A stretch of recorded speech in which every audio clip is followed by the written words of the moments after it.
Jablonski. I am from the quality department.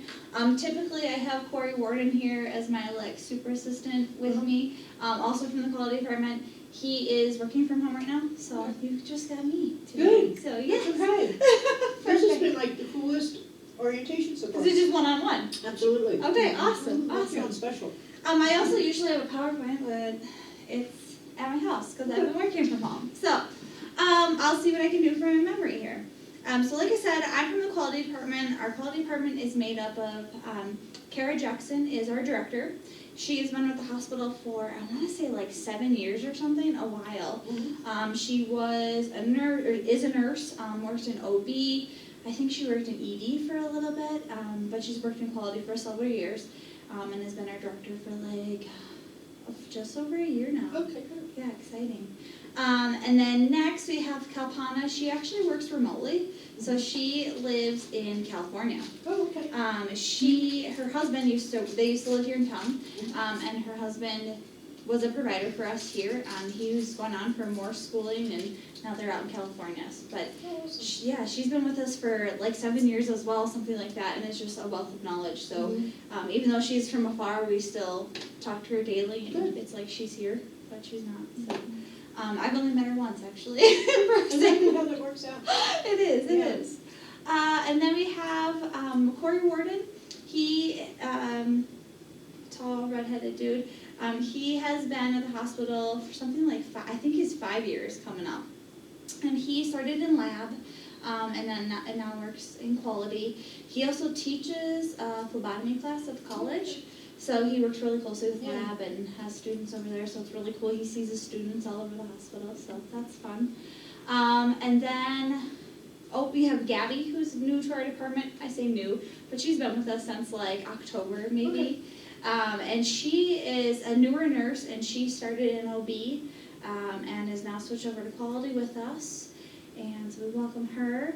And then myself, I'm coming up on my 2 years in June here. So I know. It is exciting. I did work in the quality department at my last hospital too, in Bismarck, North Dakota. So it's really complicated. You've got Kara, I'm Kara Lee, you've got Cal, you've got Corey, and then you've got Gabby. So it's all kind of the K names, and everybody gets Kara and myself mixed up, and we're okay with it. If I get an email and I know it's for her, we switch, so it's really no big deal. So that's the quality department. We are actually located upstairs by the OB. So if you're looking at the babies in the baby window, we're directly to the left, so just before you were to enter. Our unit is a locked unit just because we do have a lot of patient information. And so if you try to get in, it probably won't let you. Just knock pretty loud and one of us will jump up and come into the door. But it is, even though it's locked, we still are open and welcome, and you can come by anytime you want, anytime you have a question. Don't be afraid. We're all super duper friendly. Corey's scarier than most. Usually him and I banter back and forth, so I'm really missing him today. Don't tell him I said that. I will not say it. So anyways, we usually have this great definition of what quality means to our hospital here, and I cannot repeat it because it's a whole paragraph and all of that. But quality is, for us, I hate when somebody asks, what do we do in quality? Because no one day is exactly like the next. It's always something different. We're always doing very, very different things, and each one of us are doing different things. So a big part of I think what quality is, or what we do, is we kind of are the hub for a lot of data. We're the data geeks up here. Right. And we kind of bring in data from all the different departments and all the different units and different entities of the hospital and bring them all together. And we get all this data inside, and then we're like, okay, what do we do with it now? Who needs to know it? What does it matter? Right. And what are we going to do with it? And do we need to, is this bad data? Is it good data? What does this all mean? So we kind of organize it and then disseminate it to whoever may need to have it, because leadership may want it on a different level than what maybe a nurse. And what area are you working in? Respiratory. Okay. So you might want different information than what leadership. They may not want to know the nitty-gritty like you do. You want to know about your area, how you guys are doing, and they want to know what the hospital's doing overall. So that's a really, really big part of what we do. And tied into that data is our compliance with the Joint Commission and the Centers for Medicare and Medicaid, CMS. They have a ton of rules and regulations that we as a hospital, as a facility, are Very, very, very familiar with state bill. it's so many. It is, It's so many. it's crazy, and it gets worse every Yeah. year, Uh-huh. it's more stuff and more stuff and more stuff. And it's like, you think that this is the standard, and then you read into it, and Right. it's further down the rabbit hole down there, yeah. So we have recently taken on regulatory and compliance as well in our quality department. So we are in the process of learning all of the different standards. Not that we need to memorize all of them, but we need to make sure that we're helping Sure. those departments manage their standards. And so we have a CSR committee now that we just started, survey readiness. I don't know, survey readiness committee. And so that group is to get together and kind of figure out like where our gaps are, what we're gonna do to work on them, and how quickly, we can be in compliance with these different things, so that, because we are in our survey window for Joint Commission right now. Okay. They have put on hold because of all the COVID stuff, That's so, lovely. yes, it's very lovely, but it also means that we haven't had much time to work on these Sure. things either, so now we're kind of all of a sudden playing catch up a Right. little bit, so. And to talk about so we talked about it in Survey Readiness Committee. We also have a committee called PIPS, Performance Improvement and Kara's gonna be mad at me that I remember PIPS. It's PIPS though, okay? Yeah. Process improvement and performance, I don't know. It's all about process improvement. And so when we get all this data in, we kind of analyze it. That's really what quality does. We analyze this data, and then we're like, okay, where are we having these gaps? Whether it's with Joint Commission or just in general, that we feel like this might be a gap. We might be following the standard, but are we doing it to the best of our abilities? And that really is important, because we want to do the right thing always, So, PIPS committee meets once a month. We meet tomorrow, actually, and a big part of PIPS is that we get everybody involved. That is the really big thing, is we want housekeeping there, and we want maintenance there, and we want med surg there, and we want respiratory there. Like, we want everybody there to be giving their 2 cents. We are in the middle kind of restructuring that as well, just because we felt like we weren't quite reaching everybody, and so we're trying to figure out what's going to be the best way to make sure that we are reaching everybody, but it's not overwhelming, and we're not having like a senseless meeting with too much. So we might get on a reporting schedule with like respiratory comes one quarter and so comes the next quarter and all of that. So we will be doing that. At PIPS, one of the things that we do talk about are HCAHPS. Are you familiar with HCAHPS? So those are surveys. There are patient surveys. So hospitals are required to have surveys. So if a patient comes in and has to stay with us, just like we go to Applebee's and Applebee's sends us a survey, it's the same thing. So patient has to stay with us. One of our vendors, so we right now work with PRC, Professional Research Consultants. We are going to be switching to Press Ganey here in June or July. They're just a little bit bigger, more nationally recognized, can do a little bit more cool stuff for us. But those guys go out and they survey our patients. Right now we're doing it by phone, but when we go to Press Ganey, we will do it by snail mail. We're kind of like going back to that, only because we get so many telemarketer calls nowadays that nobody answers. They're answering their phones less than they were before. And so they ask them a series of questions about how their stay was.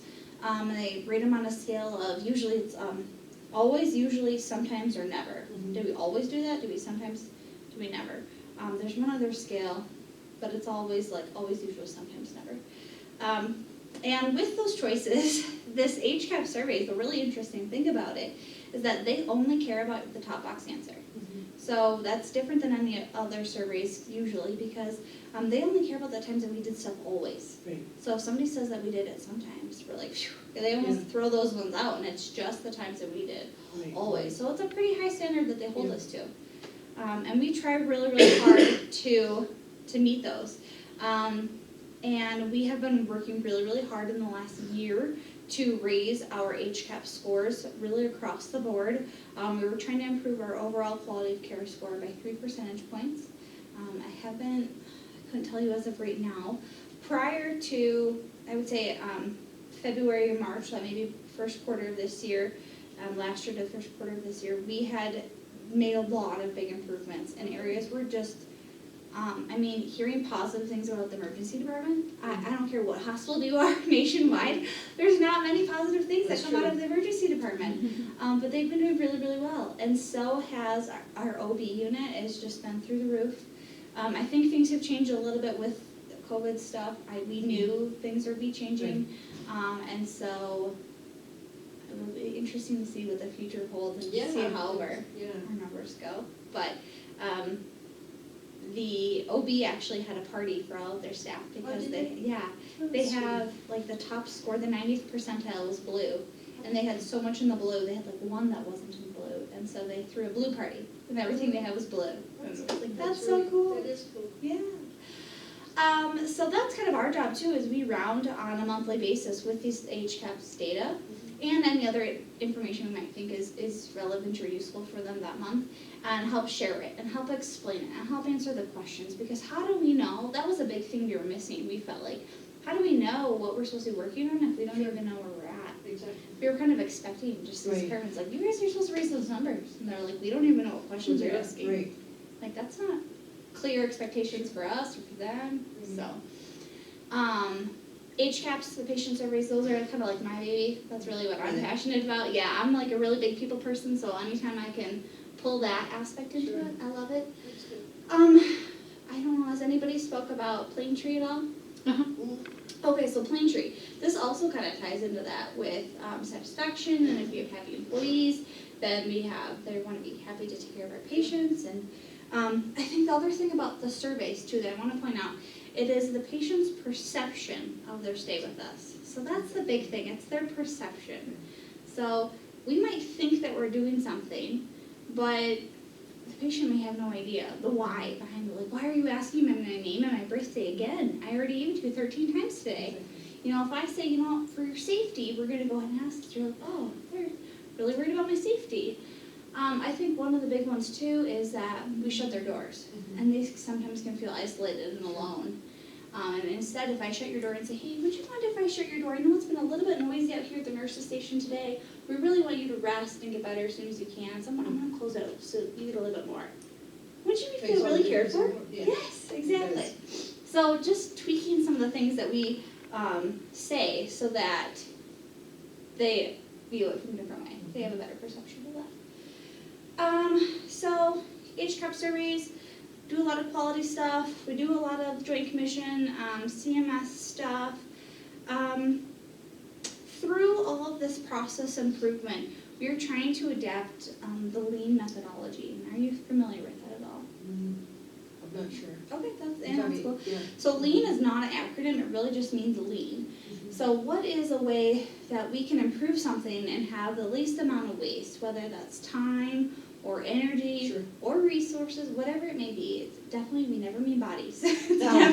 When we say lean, some people are like, oh, you're leaning down on people. And we're like, no, we're not. We still want you, we still need you.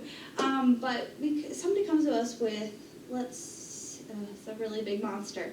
But if we talk about ED patient flow, somebody comes in to the emergency department, they walk in, and they want to be seen. Okay, so now they gotta go to administration, and then they gotta go to triage, and then they get back to get seen, and they gotta wait for a provider, and then somebody's gotta put in those orders, and then maybe they go upstairs, but they gotta wait for a room to go. It's this whole Right. process. And so with that, there's different areas. We call them storm clouds, big bubbles. That those are our areas for improvement. Those are our problems. And so how do we work on that one problem? Because this is a really big process. Sure. But how do we narrow down and kind of like pick out and really dive into that area and lean it down and figure out, okay, you need to do dressing change. Do you need to go to 10 different spots to do a one dressings change? Can we make them more condensed into one cabinet or something, or even to 2 spots versus 10 spots? Because really we want to reduce waste. And that's wasting your time if you have to go to those places. It's wasting patients in all their rooms' time because you're not getting to them. Right. It's wasting your current patient's time. It's all the different things. So we really try. The lean methodology is very new to our hospital. Was it? Yeah, definitely. In the last year, we've had some bumps and hiccups, and so we're trying to figure out how to make it fit with our hospital here and what we Is your want. triage times getting better with it? Yes and no. I think the ED is, I will say yes, ED patient flow, their goal was 120 minutes. And just in February, they were able to bump their goal down to 100 minutes because they were consistently reaching the 120. Yeah. Which 120 minutes feels like a lot for ED throughput times. But previously we had seen them at like 187 minutes. So, yeah, yes, I would say yes, it has made improvements. We've kind of almost set lean down and picked it back up and set it down and picked it back up. But with the new way that we are going to be starting PIPs, kind of starting this month, we're really going to be bringing that in so it's kind of more the norm of how we want to be doing things. So that is going to be a big thing. Lean methodologies, big things that the hospital improvement projects the hospital's been working on overall is ED patient flow. They kind of nicknamed it Night Rider. I'm not sure why, but so if you hear Night Rider, it's the same thing as ED patient flow. HCAP scores, sepsis. We historically have not been doing very well at sepsis. Yeah. And so Gabby, that's like my baby is HCAPS. Gabby is like all things sepsis. She's like the guru. She is working on so many really cool projects to improve our sepsis numbers. So that's really, really awesome. Why is the sepsis rate so high, do you think? What do you think? Oh gosh, Is so there many things or just It's a a- it's- couple really big things that need to be addressed? it's actually like many things all Is over it? the board. So another part of what quality does is that we abstract cases. We're required to abstract them, and so when we abstract a sepsis case, that could take us an hour. It could take me 4 hours. Sure. Like because it just goes so deep, Right. and there's tons like 100+ pages of regulations that go in with just sepsis Right. at each stage. And so there's little things like we forgot the second lactate draw, or we didn't forget it, we just didn't get it in the time window, Yeah. or we didn't log the correct height and weight, and so the amount of liquids that they got wasn't high enough. It has kind of been all over the board, and so Gabby's been trying to hone in on those things, and one of the goals of the hospital is that we want to make harm really hard. So she's trying to make it harder for these mistakes to happen. Will we be perfect? Never. And sepsis is one of the things that all Mayo Clinic struggles. I mean, Oh, every hospital does. yes, How's definitely. your MRSA rate? I'm not sure. Yeah. You'd have to ask the infection preventionist, but I'm Just not. curious. Yeah, I don't know. It's a problem in Tennessee. MRSA Is is it a really big problem. I don't think ours is high, but you can't quote me on that. And you're from Tennessee? I am. And how long have you been a nurse? I'm a respiratory therapist, How long have you been a nurse? 30 years. Sorry. Yeah. Very cool. Yeah. Why are you here? I wanted to be in the Midwest. Really? Yeah, truly. I did. feel like this is west. I've worked all over I the feel like this country, is which west. It is kind of, yeah, it is. I have. I've been blessed. I've been able to work anywhere I pretty much wanted to do because I did a lot of traveling. And I was always very, very fortunate to land in hospitals that had doctors that just wanted to pour every ounce of knowledge they had in their head into me. So I like a med school education plus for free. That's so Yeah, cool. because I'm naturally curious Yeah. by nature. So, yeah, and that's why I was asking you. MRSA is a really big problem in the South, period. Okay.